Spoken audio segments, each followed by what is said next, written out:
მოგესალმებით დღეს ჩვენ ქრონიკაში ყველა საინტერესო ფაქტებს გვერგეთქვით. სტუდიაში გამოვა ბატონი ლუკა გუჩეჩიანი. გამარჯობათ ქალბატონებო და ბატონებო. დღეს მე მინდა ასეთი ინფორმაცია მოგაწვდით. მოკლედ, გუშინ ვიყავით მე და ნიკა ჩინჩალიძე აირონზე.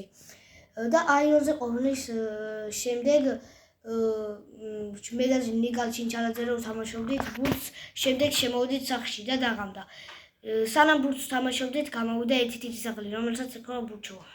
და ნიკა ჩინჩალიძე მითხრა, ეს კვიც ზაღლი არის რო და მე უცბად შემოვედი და შემოვასრალი ჭიშკარში. ამის შემდეგ დაღამდა. და რო დაღამდა, შემდეგ ზაღლების ტყეფა ისმოდა.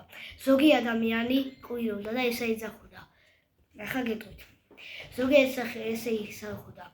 დებილო, შეყზე რო წება ეო ეგერე ბოდიში დიდი რა ესე იყო და დექიო რაღაცები, ყვილილი იყო რაღაცები, კიდე და ნუ ეს შემდეგ რა ნიკა ჩინჩალიძემ ისე იფიქრა რომ ზაღლებმა ხوار უყინეს და რაღაცები და მე ესე ვიფიქრე რომ ფეხბურთს ამოშობდნენ და ალბათ გული გაიტანოს რაღაცები, მაგრამ თუმცა სიმართლე ის ყოფილა რომ ზაღლებმა უკმინეს ბავშვებს და რა ვიცი იმათი ყვირილი იყო რა და შემდეგ გამოვიყვანეთ რა ჩემებია ჩემი და ესე ვკითხეთ რომ ბავშვებს უკმინეს დიდება ზაღლებმა რა და კი გარბოდნენ და რაღაცები სტადიონზე იყვნენ ბავშვები მოკლედ და